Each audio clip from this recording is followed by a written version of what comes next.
Hello and welcome to the WrestleMania 41 Night 2 review. I'm Adam Wilbourn from WhatCulture, joined by another one, Darling Boys, Michael Hamflett from WhatCulture, here to review everything that happened on Night 2 of WrestleMania 41. But before we get into it, if you're a fan of this sort of thing, make sure you subscribe to WhatCulture Wrestling on Apple Podcasts, Spotify, Amazon Music, and YouTube, where we do daily wrestling podcasts where we not only review Raw, but also SmackDown, the show formerly known as NXT 2.0, AEW Dynamite, AEW Collision, pay-per-views, premium live events. We have interviews, roundtable discussions, and a roundup of the week, complete with the League quiz, of course, on WrestleCulture. As I said, though, joined by Michael Hamflett to review Night 2 of WrestleMania 41. You had a very good night, didn't you? Too good, really. I don't want to go back to real life after it. No. Aside from stadium opulence, I would say Night 2 smoked Night 1. I think you were a little bit higher in Night 1 than I was, but Night 2 I thought decimated Night 1. What I will say, and we're going to get into this, I feel, match by match, is that I sensed immediately as I was leaving the show and trying to get the pulse of people watching at home that this was definitely one for the fans in the building rather than those on TV. Yeah, absolutely. We will get into that in due course. Yeah, I thought in terms of the everything other than the main event, yeah, absolutely, I agree. But I thought there's lots to talk about with Night 2's main event that we will get to in due course. But we have to start with one of the best WrestleMania openers ever. Oh my God, yes. And I was told previously, Michael Hamflett, that triple threats weren't good, but and yet over this weekend I've watched three that have been absolutely class. This one was the best by far, though. It was, of course, Io Sky versus Bianca Belair versus Rhea Ripley for the Raw Women's title. I always forget what they call it, but an amazing, amazing opener, as we said.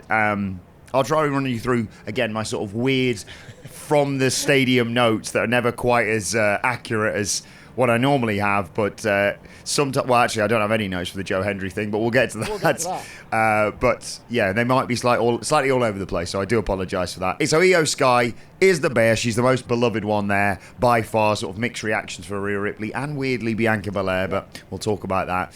Io tried to pin both of them early, and they responded by teaming up to chuck her into the barricade. Io, in her amazing way, celebrates drop kicking Rhea, but turns around into a spear from Bianca Belair.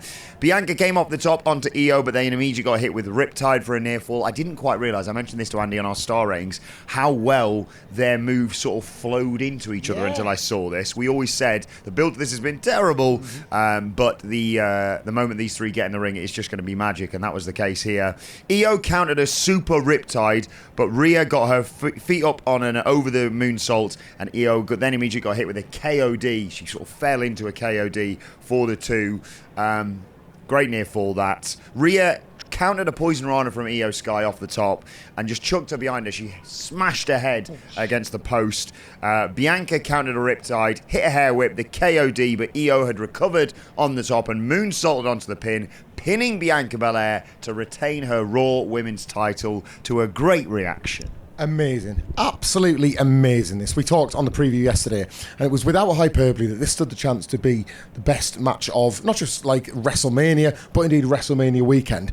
It was better than that. Yeah. This was thrilling. You pointed out in your recap about how you'd never really thought necessarily about what big moves fed into other big moves, but there was one spot in particular in this match where like Io Sky was bounced off of Rhea Ripley's feet into that KOD. And this was before she took a header into the post.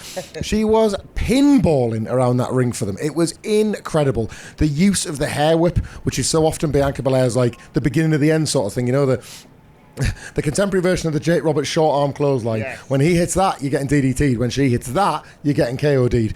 Not this time. The streak is over. The way to use that as a way to seemingly fool people into thinking, well, she's not kicking out of that. And then obviously Io Sky managing to retain with what in itself was an awesome over the moonsault to get it done. I could not have loved this more. You mentioned about all-time WrestleMania openers. There's a couple that spring to mind. I would say Brett and Owen probably just has this by a whisker at WrestleMania 10. As I'm cycling through, I'm struggling to think of a better one. Last year's opener on Night 2 was fantastic, sensational stuff, but this was different gravy. And the point about Bianca Belair and Rhea Ripley getting the mixed reactions could have really hurt this match. But like we talked about in the weeks leading up to it, WWE shouldn't get a pass and shouldn't get away with the bad booking, but they did know with these women that they would do. That's part of the problem sometimes. Yeah, like the talent are sometimes too good for their own good, because there was such a reliance on this match to deliver and make up for the booking that now history will justify its place on the card. Well, wouldn't have been as good if it was a singles match. Do that one again.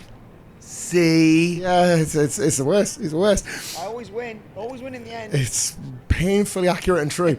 And yeah, Bianca Belair doesn't. I guess the WrestleMania streak is over. Bit of a coupon buster. Io Sky returning. We did mention this on our Raw preview, but please go to Gail Kim's Twitter and look at Io Sky's parents celebrating a moment like that they just seemingly themselves cannot believe is quite as amazing as it is. Yeah, a phenomenal bit of business. Stop everything. Go out of your way to watch this. The best match of either night of WrestleMania. Yeah. One of the best matches that I've certainly been lucky enough to see over the course of this weekend, where wrestling is everywhere in Las Vegas, Nevada. And if none of them work tonight, they've earned the night off. Absolutely, without question. And speaking of hard hitting, we move on to the Sin City Street Fight. It was Drew McIntyre versus Damian Priest, who got played out by Slayer, which was awesome. And I can only imagine how much Simon Miller was marking out for this. Miller and Murray, man, honestly. I was trying to mark out, but my mouth was full of truffle mac and cheese in my fancy Dan seats in the MGM suite. But yeah, those two were going. Did you have steak and strawberries as well? I had steak and strawberries. I had about 4 plates of steak. The steak was incredible. We'll talk, you know what, I don't want to sort of like rub it in or come across like a complete asshole, but we'll talk more about this as and when I remember bits. There were a few seats available in the MGM suite because we've been working with MGM all weekend. Thank you so very much for one of the greatest nights of my life. I video called my wife and said, look love, it's us getting married and it's the boys being born and then it's probably here. And I could see she was looking back at me thinking, and I know that order's not true, and we'll just leave it there. An incredible evening. Thank you everybody. Obviously at MGM, anything is possible in the pyramid, and last night it felt like anything was possible in the entire world. Yeah, a really amazing night. And a really amazing Sin City Street Fight. Like, I was talking to Andy about this on the star ratings, and I said, arguably, looking across the card, this match is the best one in terms of build and execution all coming together, because I've loved the way they've put this together, especially from the sort of low start they had of like Drew being like Damian Priest, but it all has really worked, and it fed into this fight 2 for 2 in terms of Drew McIntyre having matches where it's like, you know what, let's just go out there and for 10 minutes kick the crap out of each other. Really hard hitting stuff here. It's a Sin City Street Fight. They didn't mess about. There was an early suplex on the ramp by Drew. Priest hit Drew with the stairs, then Drew hit Priest with the stairs, laid him out, and for the second year in a row, took a selfie, still bored at work, lol. And thanks to everyone who came for What Went Down, who helped me recreate that outside the Allegiant Stadium. Very funny stuff, that. Drew hit him with a chair and then tried to wrap it around his neck to really finish him off. But Priest, awesome visual this, hit a South of Heaven chokeslam with a chair wrapped around his neck. There was a razor's edge through the table that got a nice 2 count and a huge pop in the stadium. The stairs got brought into the ring and Drew hit a Future Shock DDT onto them. Then Priest took it old school, man, walking along the top rope. But Drew McIntyre, and by the way, I mentioned this to Andy too, I'd completely forgotten about the 2 tables they'd set up on the outside, so I wasn't even thinking about that. But he's walked along the top rope even, and Drew pushes him off. Damian Priest bursts through both tables. It's over there, but Drew, to rub salt into the wound, brings him back in and hits a Claymore onto the chair that has been wedged into the corner earlier on in the match to give Drew the 1-2-3 and an emphatic victory. Yeah, I don't want to sort of do it just works, but this was a victory, not just for Drew and Damien, who worked incredibly hard, but for discipline in your agent. And we talked on the preview for this, and in relation to how they did it on night 1 as well. There wasn't plunder, there wasn't an abundance of plunder on either of these WrestleManias, because it was more important to preserve the integrity of the matches that needed it, rather than just letting everybody have everything. There was a way, and night 2 was really successful for this, in my opinion, of being able to present the thing I always want and ask for in wrestling shows, range. Yes. And Damian Priest and Drew McIntyre were permitted to have this corner of the card just for them in the second spot when you've seen something quite like evocative and emotional and hefty in terms of the women's title match. This wasn't like a popcorn match, but you were being instructed to have some fun with it. Yeah. Like they were violent and they felt like they hated each other, but we as fans were just told to enjoy the fact that these two were going to try and kill each other. Like, and that was exactly what they captured throughout. The use in the places of the tables was particularly effective, I thought, because it, like, you get it all weekend long at every show you go to. We want tables, but if you give them every time, they're not going to be as exciting when you need them the most. And these two did. They got it. I thought this was like yet another standout WrestleMania. Drew McIntyre's WrestleMania form of late is absolutely unbelievable. 39 for the triple threat for the Intercontinental title, 40 last year against Seth Rollins, and now this against Damian Priest. I'm starting to get where he's coming from when he's pissed off about not getting the spot he wants. Fair play, you know. But from a popcorn match to a match that had a huge We're sat too close together. I didn't want to spin because I was worried I'd fall into the fountain. Yes. To a match that had a huge pop, the Intercontinental title Fatal 4-Way. Oh, look, it's another multi-man match that was awesome. Stop this. Well, I told you. Oh, no. That didn't work. It's been a long week. I apologise. We're nearly there, aren't we? He's never wrong. Yeah. I never misspeak. Right, cut this. Right, start from here. Hate to say I told you so. There we go, nailed it. First time. Leave it in. Leave it all in. It's definitely all being left in. We haven't got time for this. It was, of course, Braun Breaker versus Finn Balor versus Penta versus the man of the hour, the man of the year, apparently, Really? the man of the night without question, Dirty Dominic Mysterio. Double pop from me when Dominic Mysterio came out. A, because it's Dominic Mysterio, and B, Dude Wipes. Great to see them again. I like the guy, the dude wipe guy, hanging around at the bottom of the by the Titantron. I want to mention it now because I'm going to forget to mention it later. I want to be in the cone zone. The cone zone. Like, this is like the second year in a row now where there's been like an area. If you can't be in the cone zone, seats are in the stage. Yeah. Right? What was it? It was the dude wipes area last year, I think it was. Where maybe it stinks in there, but like I would still wouldn't mind being in it, you know. The cone zone, freaking Better there than like you got the announce tables there, and then there's the corner of the ring there, and then there's like the barricade. I wouldn't want to sit about there just in case, right there. you could lose control of someone and just really smash into. Quite the night for Stone Cold Steve Austin. But yes, anyway, early on in this match, Penta is great, of course. He dives onto Dom and Finn, but then I've just written here, Braun kills everyone and spears Dom. You can kind of picture what that looks like, probably.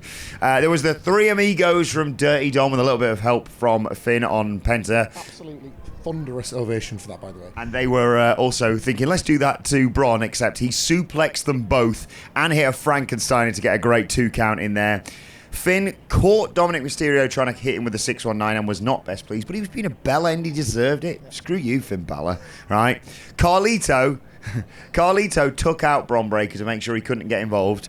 Then, literally a sentence later in my notes, after a Mexican destroyer to Dom, and more involvement from Carlito, Braun ran along one of the awesome commentary tables that we talked about yesterday and speared Carlito through the other one.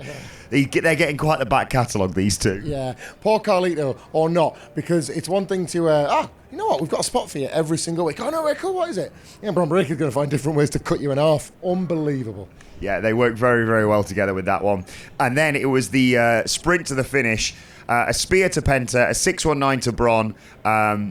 It looked like Dominic Mysterio might be getting it one there, but he gets crutched on the top by Finn Balor. He gets involved, hits a coup de grace, but I described it as the Thierry Henry, Jamie Carragher leg touch moment because I was like, Dom's not out of this.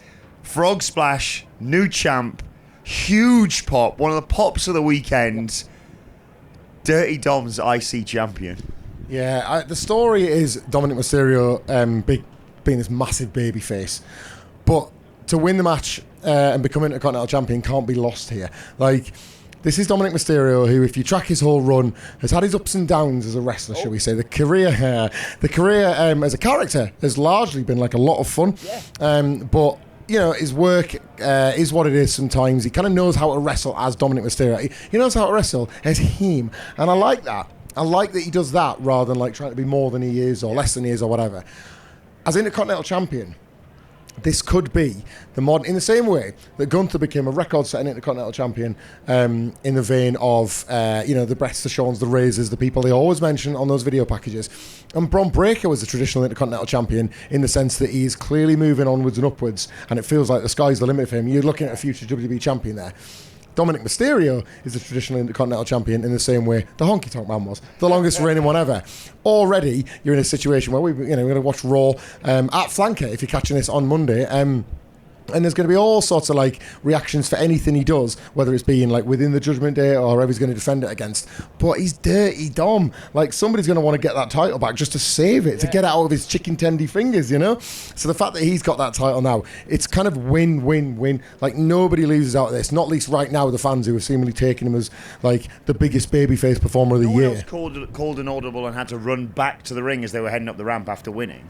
This was, I haven't watched this back on screen yet, but I'm assuming it all played out because the screen hadn't cut to black. Yeah, Dominic Mysterio is halfway up that long-ass ramp, like ready to go on the next thing, and then sprints on, moving realistically faster than I've ever seen him move in a match, runs into the ring, hits the corner, gets like a pop all over again. It was like watching Austin hit all four. It was incredible. Yeah, really, really good stuff. And then we got to the Randy Orton Open Challenge, and boy, were we wrong when we predicted this one. We were all talking about Rusev, we were talking, thank you, about Nick Aldis. But Randy Orton comes down to the ring after, by the way, an awesome video package talking about Randy's 20 years at WrestleMania, and he offers out anyone in the locker room who fancies a bit, and who should appear but, well, say his name and he appears. I believe in Joe Hendry. Unbelievable. I haven't made any notes. I forgot to because I was so overwhelmed by this. I was ecstatic. I was laughing. I was beaming from ear to ear. I know I do the WCPW alum gimmick, but genuinely, what a rise it has been for Joe Hendry. So happy for him, especially as, it all seemed like he was going to be the guy on that Raw in Glasgow, I think it was, where Jey Uso needed a mystery partner and it wasn't Joe. Unfortunate circumstances, again, as we always say, get well soon to Kevin Owens. But, I mean, talk about over-delivery as an opponent, because I think this worked best for everyone. If you're a TNA fan, I can understand if you're slightly pissed off with it, because he got beat by Randy Orton, whoever coming in was going to. Yeah. But I think this worked far better, arguably, than a Rusev or a Nick Aldis. Like, you've still got that in your back pocket down the road, of course. But there was a little bit of a panic when, because I can picture, it was only 3 minutes this match, but I can picture... Joe does his amazing entrance. The whole stadium is, waving their arms and what have you. People are just, like, pinching themselves. I certainly was, that it's Joe coming down, the TNA heavyweight champion, of course. And he comes down, and I think, what a wonderful moment.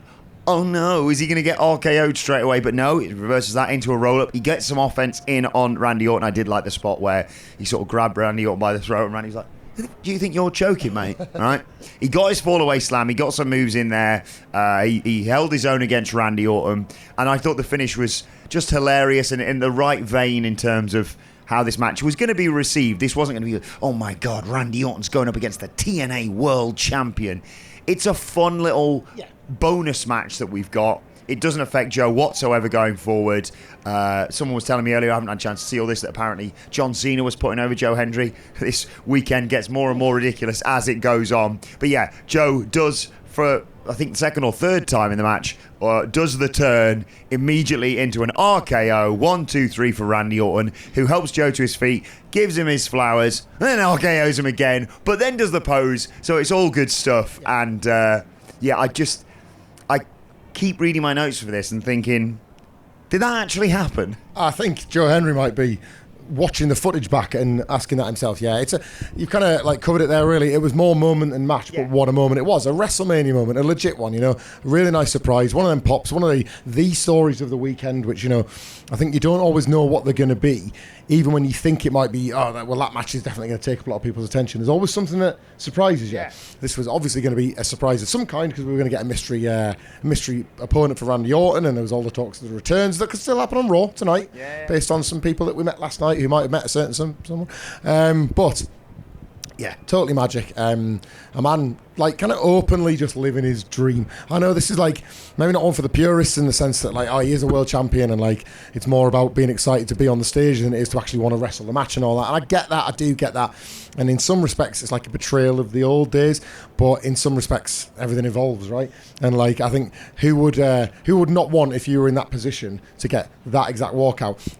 This idiot right here wore a doctor's jacket and pink shorts and pink glasses and got to pretend to be Bret Hart in an arena just round that corner.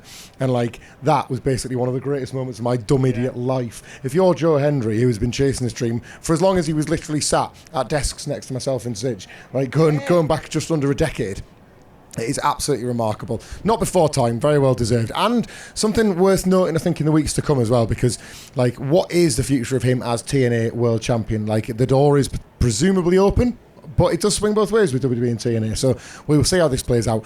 I just want to put over the agent near the finish, because it was all it needed to be as a squash. or a competitive squash.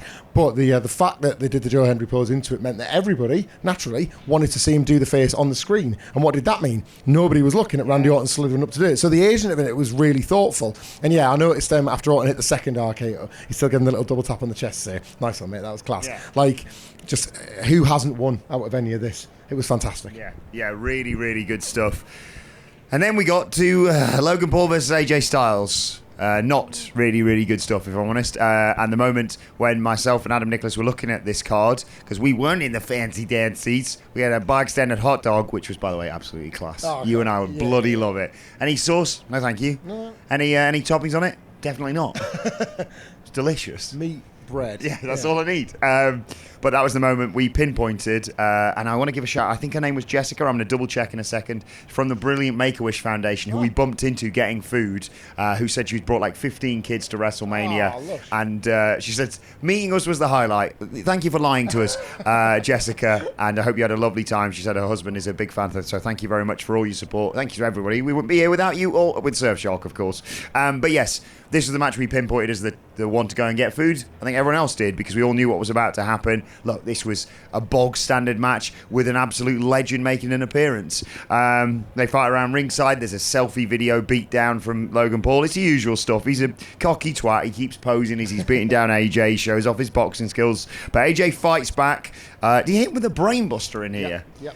I think there was a bit where I think Pat McAfee said, well, he suplexed him right on his head. That's a brainbuster, that, Pat, mate.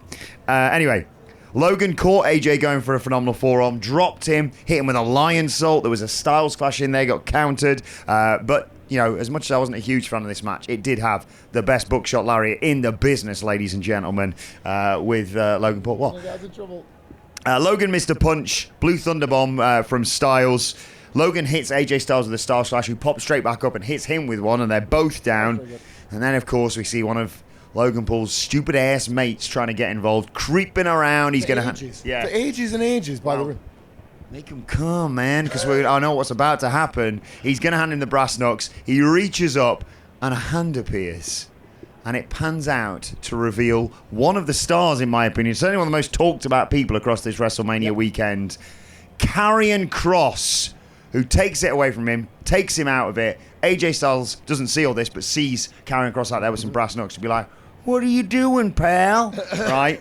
And Karrion Kross, as he subsequently said in an awesome, and I don't need to tell you to go and watch this, but you haven't seen the clip of him on Sam Roberts and Megan Morant's podcast saying, to do right, sometimes you have to do wrong, implores him, kill this influencer, use the brass knucks, cheat, who cares? It just takes him out of the picture. No, man, I ain't gonna do it like that. He throws the brass knucks away. He chins Karrion Kross, goes for the phenomenal forearm, but Logan ducks, hits a punch, hits the foot pulverizer, and gets the 1, 2, 3. Just not great, and not bad by any means. Probably the mid-tier range of WrestleMania AJ Styles matches, but that's becoming a conversation again and again and again. It's becoming a conversation. He just can't quite get it right in the way that he does previously. Hiya. Yes. We spoke to Emily. Yeah. We've all cleared the security. Thank you. Well, we'll leave that. AJ Styles. Come on. We got this thing says ass. We're literally on that. We're on that board, yeah, that's quite good. Tell them the story quickly. Oh, yeah, so that's 3 or 4 times. The Luxor security and the staff are absolutely amazing here. And obviously, naturally, different people come on at time of day. We're doing a few recordings all over the place. And each time, there's somebody that maybe come over that hasn't sort of met us or doesn't know or whatever, hasn't got clearance. And the first time this happened today, a very nice security guy came over and just said, sorry, you can't film here. It's a casino, blah, blah, blah. And behind the camera right now, which we can't turn around to show you. We've all tweeted a photo of it. You've seen it online because we can't stop looking at it. Is a big-ass billboard, 20, 30 feet in the sky, with our dumb faces on it next to the pyramid, promoting all the events we've been doing over the weekend. And the security guard just happened to be stood there. What are the shows you were doing? And it was that one. Oh. So it turns out that WWE were right all along and that pointing at signs is actually worthwhile. So try it yourself. Yeah, just not great. It's just not... This is one of the matches, right, where it's like pressure is a privilege, right? And this is the best job in the world. But it was one of those matches that makes you think, how do I do my job with this match? Because everything was perfectly well executed for the most part. There was, I think, he sort of Logan Paul slid off a knee on like an Ushigoroshi or something. But otherwise, execution of everything was fine. But it was just work. Like they were both like feeling like there was chemistry issues, and there was like not much of a pace to it, not much of a nip or a buzz or anything like that. And there was definitely a lull in the arena that they never got back. I think this was more on Logan Paul than AJ Styles. I will say that. I think we've reached a point. Like the drone stuff that Logan Paul did wasn't like an upgrade or an advancement from the time he did the flying elbow with the phone, like the selfie mode one. Yeah. It's like it was as if they were running out of ways to use that character effectively. Do you know what I mean? And I think ultimately now with Logan Paul, as I've always said, S or get off the P, yeah. Because like, what have you got beyond like incredible physical attributes? Don't get me wrong, incredible physical attributes. And the fact that you're an influencer and you don't like the wrestling, like you obviously do. Influencers, mate, so. What have you got beyond kind of all you've been saying and doing? What else you got? Legit, what else you got? Because I don't think this was the night.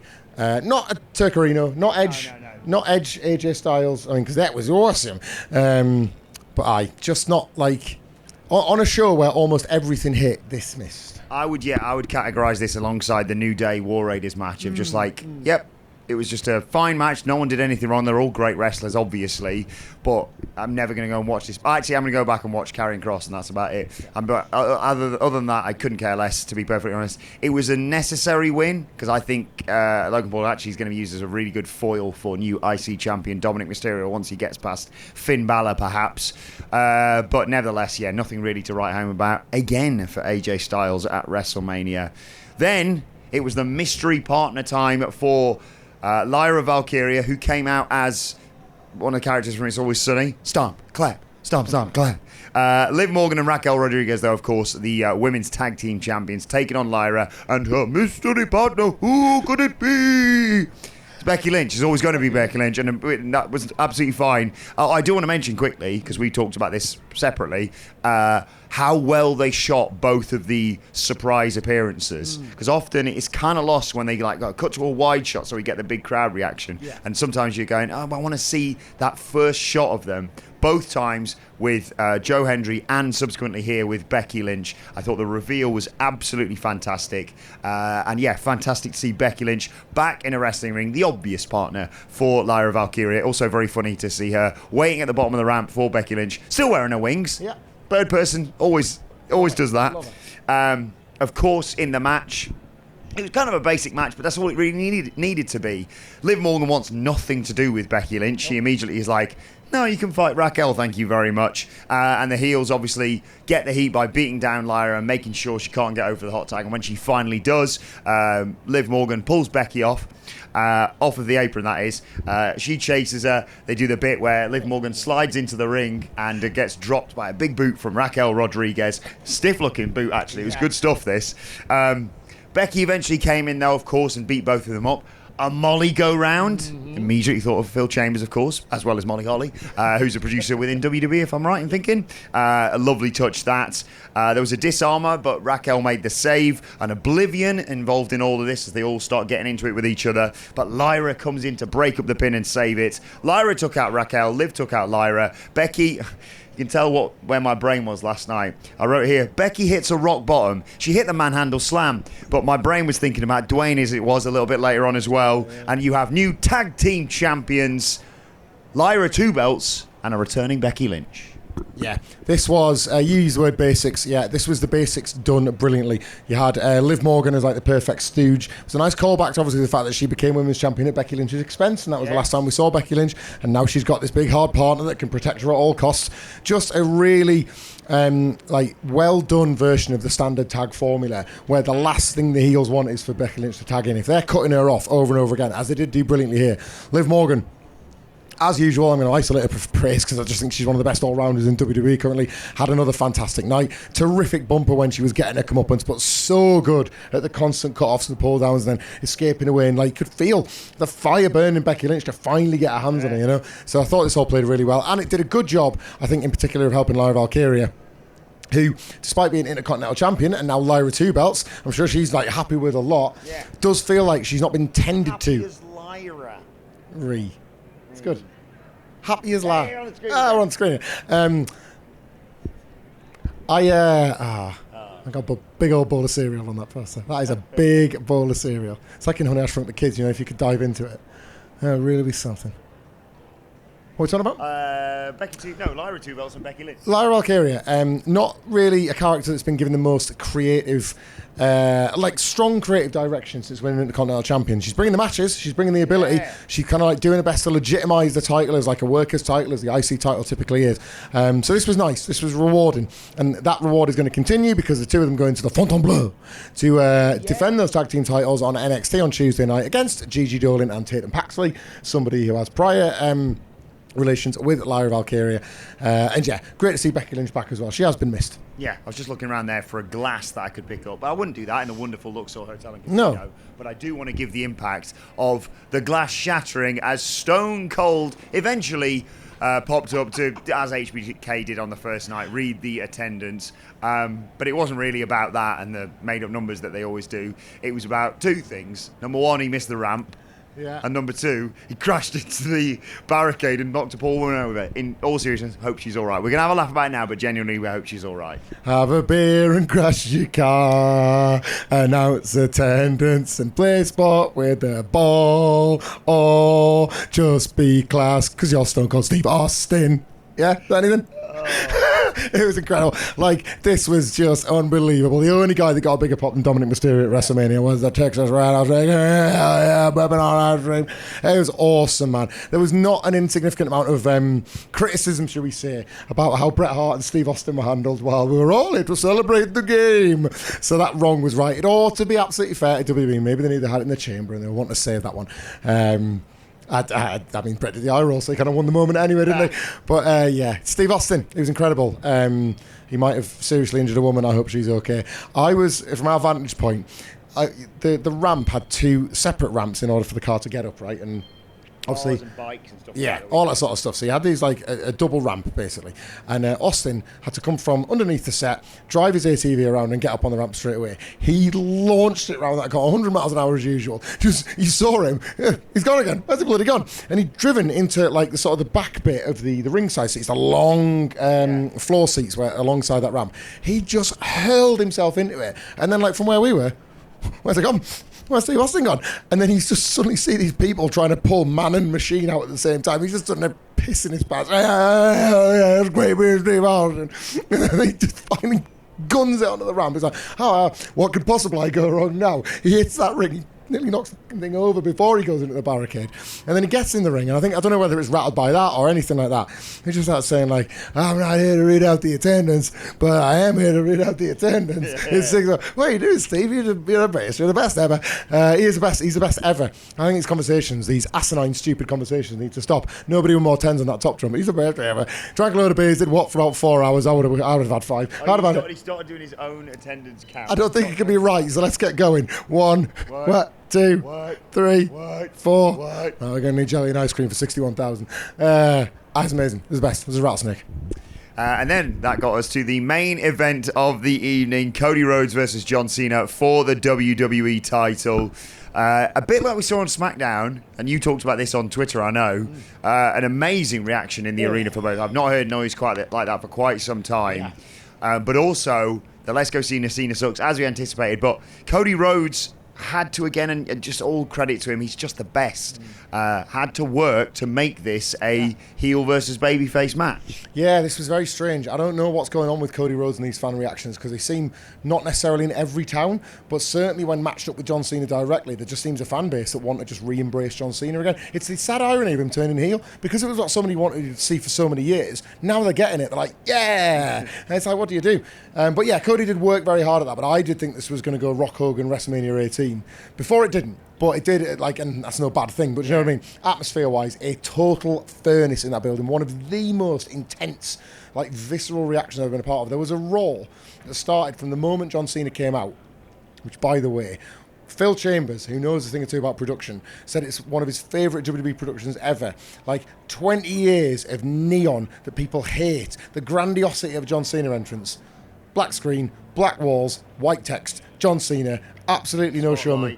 Yeah, no showmanship whatsoever. Just a remarkable choice. From that moment through to Cody Rhodes coming out with a bunch of guys and bikes, which is what John Cena would have done. Sort of an Iron Man skull mask thing. Just messing on, and that's what John Cena would have done 10 years ago. It's like this, like over the top, ostentatious nonsense kind of thing. It was a really nice bit of layering as part of this story before we even got going. You know? Cody Rhodes with such a popular entrance that even WWE wrestlers react to it as well. Yes, I was sat behind. I'm not going to name this wrestler. No. I was sat. Feel free to guess in the comments. Indeed, I was. There was a few wrestlers that dipped in and out of the MGM suite. I'm serious. I'm not even doing the mocking voice. It was. I want to live in it. And one wrestler who is a main roster WWE star had popped in at this point. Had come and sit and watch the main event, obviously. And as Cody Rhodes entered, he just stopped everything he was doing, kind of watched, and then went, "Whoa!" It's like you never, ever grow up of being a fan. Even when you get in the ring yourself, you still love the business. Indeed. So the story of this match early on is, of course, Cody Rhodes out wrestles John Cena. No surprise there. John Cena can't wrestle, so what does he do? He cheap shots Cody Rhodes, as he said he was going to do on SmackDown. He tries to do the "you can't see me," but gets hit with an eye poke back. Turnabout's fair play from Cody Rhodes. The disaster kicker. Cody Cutter gets 2. John Cena comes back, hits an AA to get himself a 2 count. He does the 5-knuckle shuffle. You can't see me. Not just to Cody Rhodes, but to all these bloody fans that aren't even here from anymore. There was a super AA in there for a nice, shocking near fall. The Cena leg drop that he does off the top rope that gets caught, though, and Cody power bombs him. Then hits a super Cody Cutter jumping up to the top rope. There's a crossroads into an AA and a shocking looking STF, but no surprise there. It is John Cena's submission, and he's only been doing it for what, 20 years? Anyway, we were just waiting for the bit that came next, and no surprises there. The ref bump, I think he was trying to put it on again, the STF, and Cody kicks him off, and John Cena falls backwards into the corner to take out the ref. Cody hits him with the crossroads, gets the visual pin, but there's no referee there. Cody gets sent into an exposed turnbuckle. There's an AA for a 2 count, and then in the middle of the main event of WrestleMania for the WWE Championship, we get a full-on entrance. Fiend. Oh my God. Oh my God, how long does he take to get to the goddamn ring? Travis Scott comes out. I want it to take longer because I wanted him to do like Jey Uso with you. Run it back, Fiend again, it was class. Travis Scott It was rubbish, but it was class. ambles his way down to the ring. Where's the other guy, Travis? He comes down. Cody hits a crossroads on John Cena, but Travis Scott pulls the referee out of there. He gets in, but he sort of baited him into it once before, but he gets into the ring, eats a crossroads by Cody, which looks sweet, by the way. That was a hell of a receipt for what happened That was what he was at doing, Elimination Chamber. Cody drops him. Cena is waiting here as Cody gets Travis Scott out of the ring. Tries that belt shot. Cody catches him this time, though. There's a tug-of-war for the belt. Cody grabs it off him, but he's just such a bloody good guy. He can't bring himself to do it. And I will say this, I did like the tug-of-war. Cody's like, and John Cena's begging off and sort of acknowledging, come on, you're the good guy here. Yeah. And there was barely a second between Cody going, I can't do it, and John Cena hoying him in the bollocks. Big old kick to the dick. John Cena, thank you very much. I'll take that. Nails Cody with the belt shot. 1, 2, 3. Your 17-time world champion, a record breaker, John Cena. Where was Dwayne? Pulling the strings from afar. I'm still getting it done, obviously. But I don't know. I've done what went down. I've done star ratings. I've done chats with Simon Miller about this. I still don't know how I feel about this nearly 24 hours later. Yeah, same. I think it's easy to take... Right result. Yes, John Cena winning is the right result. It's easy to take the stance when you're in a stadium of, well, the stadium's red hot for most of this, white hot for some parts of it, and the finish is like this big transcendent moment in current WWE. Great. You just call it a sweeping success. It's just as easy to go online, sort of check your social media accounts or whatever, and just see everybody going, that was a big old load of crap, and just assume, oh, well, it was rubbish then and I was wrong. And to that, I don't know where the truth sits, you know? The Rock sucks. That's what the truth is. The Rock sucks. He didn't even do anything. That's part of the problem, right? I'm not going to bore anyone with the details now, but you all know why. He wasn't there last night. Should have even been there all over the WrestleMania build. Has any of this really made sense? They've been trying their hardest to make it up as they go along, make it make sense. Look, there were elements of this match that I thought was super impressive. I love John Cena doing those slow, deliberate stomps, one at a time. There's an anger and a malice to that, and the idea is that John Cena's punches and kicks hurt more than other people's, and they were playing with that quite a bit. And Cody Rhodes being the honourable babyface, and it often letting him down, is a very nice detail they've kept in pretty much since he returned to WWE. Yeah. He's yet to obviously even flirt. We know how good a heel Cody Rhodes can be, but we've yet to even see him flirt with that. The whole point of him is honour, like the broadest shoulders. He'll carry the company, he'll carry you, he'll do anything for you. But part of that is never, ever compromising your graces. John Cena never used to do it. If he uses that, he's just as bad as what John Cena has become. So I do really like all that, and I think there's stuff to play with now as we sort of experience Cody Rhodes' time without the title. At what point does he kind of realise, well, I might have to, what was the Karrion Kross line that we heard today? Like, do the wrong thing to do the right thing. Do the wrong thing to do the right thing, the bad thing. Like, maybe Karrion Kross is so smart as usual. He said that in the shadow of Cody Rhodes not doing the right thing. 21 steps ahead, Karrion Kross. That's it. He's Karrion Kross better than The Rock. I'll be the one that's brave enough to say it. The Rock's absence was hugely notable. You lose a mate. Travis Scott was a lot of fun. I love that. I'll give Fiend all week and all the rest of my life. Thanks very much. It's my number one Spotify rap with a bullet. I can tell you that now when it's only April. But yeah, I think a lot of people at home hated it, and I can't really fault them for it. No. Like, if this was getting draggy in the house and you were starting to tire, and then the action wasn't exactly picking up physically, and then you get served that weird extended bit in the middle, there was probably a lot left to be desired. It's very interesting to see where we go from here, not just in terms of like, who does John Cena face next, but he's faced arguably the perfect opponent in terms of dragging him to a great match, and they've put that on. Yeah. Where do we go from here? But nevertheless, John Cena is a 17-time world champion, and that was WrestleMania 41 Night 2. Do let us know your thoughts in the comments section below, or on X at WhatCultureWW. Actually, you can follow both of us. You can follow Michael Hamflett at Michael Hamflett. You can follow me at Adam Wilbourn. Follow us all at WhatCultureWWE, and make sure you subscribe to WhatCulture Wrestling wherever you get your podcasts from for daily wrestling podcasts, of course. But for now, this has been the WrestleMania 41 Night 2 review. My thanks to Michael Hamflett. Thank you for joining us, and we will see you soon.